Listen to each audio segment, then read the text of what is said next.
Continuando o nosso estudo sobre os espíritos, o funcionamento do mundo espiritual, nós queremos meditar,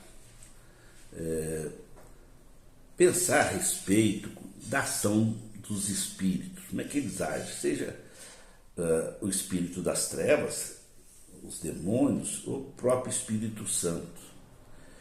Então, como é que eles agem? Qual a sua ação, a maneira deles agirem, interferir nas nossas vidas, na vida do ser humano? Então, nós vamos dizer que Deus, ele age através, né? É como energia mesmo, né, queridos? É como ondas que atuam principalmente na nossa mente, nos nossos pensamentos. É como onda, como uma energia que toca na nossa vida e traz o sobrenatural na vida que está em contato com demônios ou com o próprio Deus. Então, por isso que você entende assim, na história, né, queridos, essa aproximação do homem a deuses.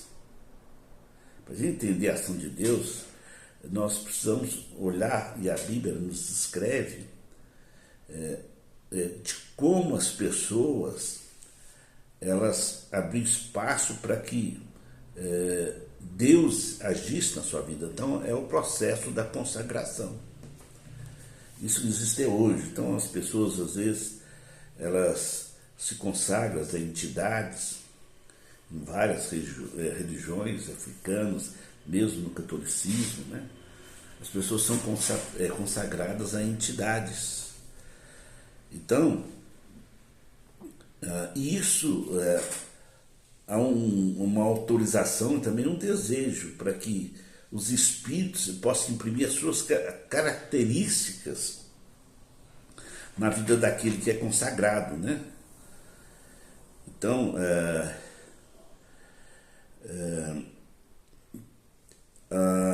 os pensamentos e os sentimentos das pessoas, elas são impactadas pela ação desses espíritos, né? Então, o mais comum é através dos pensamentos, que vão gerar sentimentos, aí sim atitudes, comportamentos. Aí você começa a notar que certos comportamentos são ligados a certos demônios. Vou te dar um exemplo aí, pombagira, né? Então, as pessoas que são consagradas têm comportamentos sexuais, de distúrbios sexuais, né? Então, o inimigo, vamos aqui especificar mais nos demônios, eles trabalham, né, sobre a sua ação, como atingindo aí a maneira de pensar das pessoas, que vão gerar comportamentos lá na frente. Eles trabalham primeiro no ambiente coletivo. Nesse ambiente coletivo, são pensamentos culturais a respeito de como é que funcionam as coisas. Então ele gera esse pensamento coletivo, né? Pensamento do prazer, pensamento a respeito do casamento, a como lidar com o dinheiro. Então esses pensamentos eles são moldados pelo Espírito. E na verdade, isso traz comportamentos que anormais na vida das pessoas em relação ao sexo, né? Então, esses comportamentos assim, coletivos são baseados em sofismas, né, que a Bíblia diz. Ou seja, mentiras que se tornam verdades. Eu tenho que aproveitar a vida, né? Não consigo libertar de vício, não consigo. Então, são comportamentos, né, que são mentiras e às vezes as pessoas não conseguem se libertar, porque está dentro do pensamento coletivo, né? Em relação às drogas, a sociedade acha muito difícil libertar. Isso às vezes interfere nas igrejas, que que fica, por causa desse impacto, desse pensamento coletivo, que é um sofismo, acha que Deus não pode mudar as pessoas. Outra maneira que os inimigos agem é através de dados e setas, né? São pensamentos lançados, né? Então, através de palavras. Então, a última palavra é como a feitiçaria age, através de palavras, que vai impregnando a mente das pessoas. E essas palavras passam a ser chaves, palavras às vezes específicas que ativam certos sentimentos e certos comportamentos. São mantras, né? Então são pragas, às vezes são lançadas, né? Então, às vezes o mal, né? Às vezes a ação de demônio é através dessas palavras que precisam entrar nas mentes. De outra maneira, são as ciladas, são situações que levam o homem a ser quebrantados nas suas emoções, né? E os conduz a prisões emocionais, são sentimentos ruins. E isso se repete, né? Então, os inimigos sempre criam situações que lembram o passado, de muita dor, de muito sofrimento, que incapacita, né, as pessoas a viverem uma vida normal. Passa a viver uma vida baseada no medo, na incapacidade, nas deficiências, nas ausências, né? Então, para a gente entender como esses demônios agem, eles se especializam, né? Eles querem gerar comportamentos, eles querem prender as pessoas através de comportamentos. Sempre utiliza a tática aí do medo, de sentimentos. Não é um momento aqui, mas nós vamos entender os sentimentos básicos, né? Que é a raiva, a tristeza, o medo, a alegria, né? Então ele através dessas deturpação desses sentimentos, eles prendem as pessoas a certos comportamentos inadequados que trazem muitos sofrimentos. Então, como é que os demônios, o que eles agem, né? Então, sempre é as obras da carne. Então, os demônios, eles trabalham via pensamentos, seja coletivos ou individuais, que levam a sentimentos, levam a esses comportamentos que está lá, que são as obras da carne. Ou seja, que prende as pessoas nesse comportamento, a pessoa tem muita dificuldade de se libertar deles.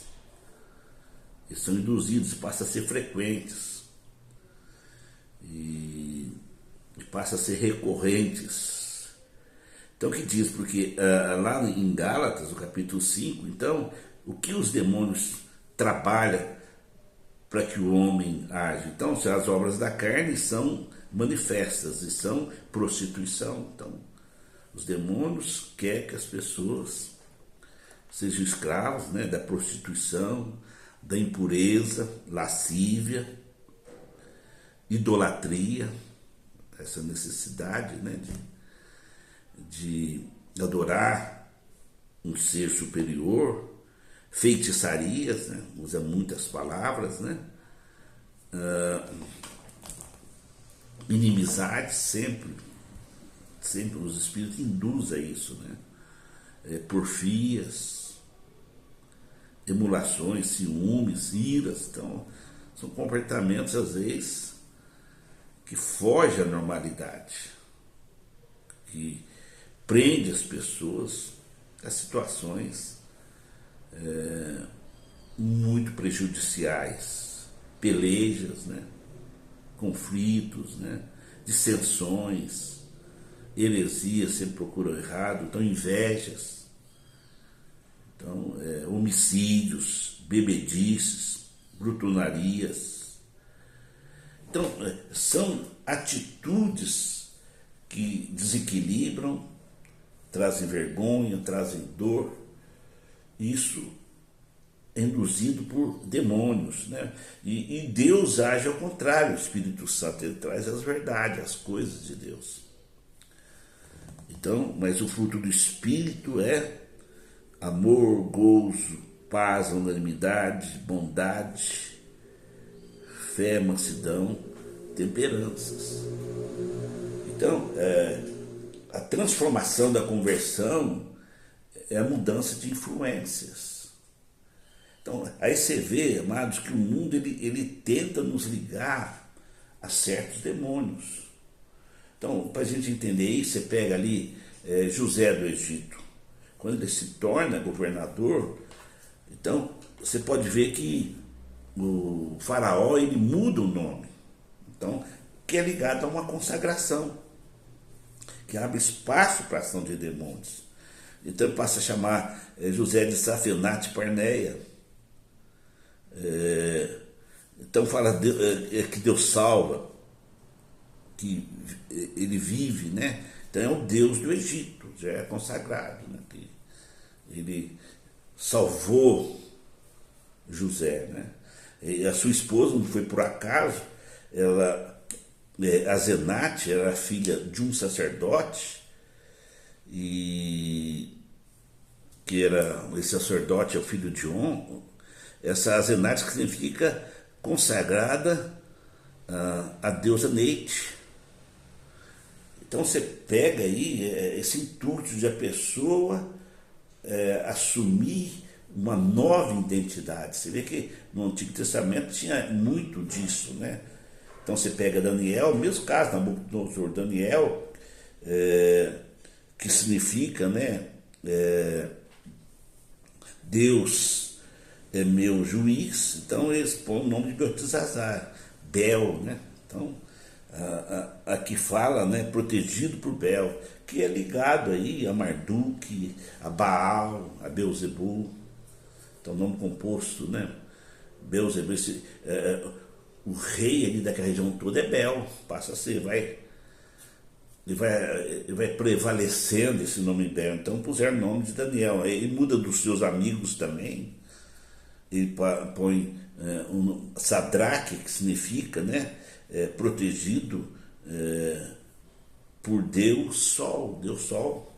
Mesaque, aquele que pertence a deusa Sherazar, né, Sherazar. E Abednego, servo de Nego também, que era um deus babilônico. Então você vê que isso era muito patente, né, amado? Que alguém que pudesse ser conduzido por um deus. Aí no caso aí das trevas são demônios. Então isso era muito frequente. Você vê que na cultura judaica era o deus. Então esse prefixo, sufixo El significa o Deus de Israel, né?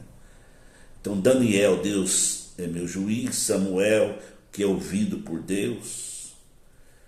Miguel, quem é como Deus. Gabriel, homem de Deus. Natanael, dom, dádiva de Deus. Então há um esforço, né, amados, para que características espirituais possam conduzir, possa influenciar vida de pessoas através da consagração. Então, é a maneira que os demônios às vezes agem. Então eu me aproximo de pessoas dominadas por deuses, por demônios, eu vou recebendo essa influência. E muitas vezes eu sou consagrado mesmo. Por isso é importante na igreja, né? Você quebrar essas consagrações e consagrar a Deus. É muito importante quando uma criança é consagrada ao Senhor dos Exércitos, né, amados? Ao Deus que nós servimos, né? Ao nosso Senhor Jesus Cristo, né? Porque são características, então, que prende, domina a nossa carne. O que Paulo fala, o bem que eu quero fazer eu não consigo. Então tem influências do mundo espiritual nas nossas vidas, e é um processo disso. Então por isso que quando Jacó ele encontra aquele anjo, ele quer saber qual que é o seu nome. Então estava muito ligado isso aí, né? E o anjo ele muda o nome, né? Que era Jacó, o plantador, ele fala, o seu nome vai ser Israel, príncipe de Deus. Então a conversão é isto. Quando nós convertemos, nós saímos do império, de um domínio espiritual e passamos por um reino gerenciado, impactado pelo amor do nosso Deus. Né? Por isso que as coisas velhas ficam para trás e tudo se faz novo. Que nós possamos entender isso. O que está influenciando os nossos comportamentos. E isso é o que pensamos, o que está influenciando os nossos, a nossa maneira de pensar. Por isso que nós vamos renovar a nossa mente. Deixar que espíritos nos conduza através de pensamentos, através de sofismas, através de setas, dardos, através de armadilhas emocionais, e deixar Deus reescrever a nossa história, nos dar um novo sentido, um novo futuro, uma nova realidade.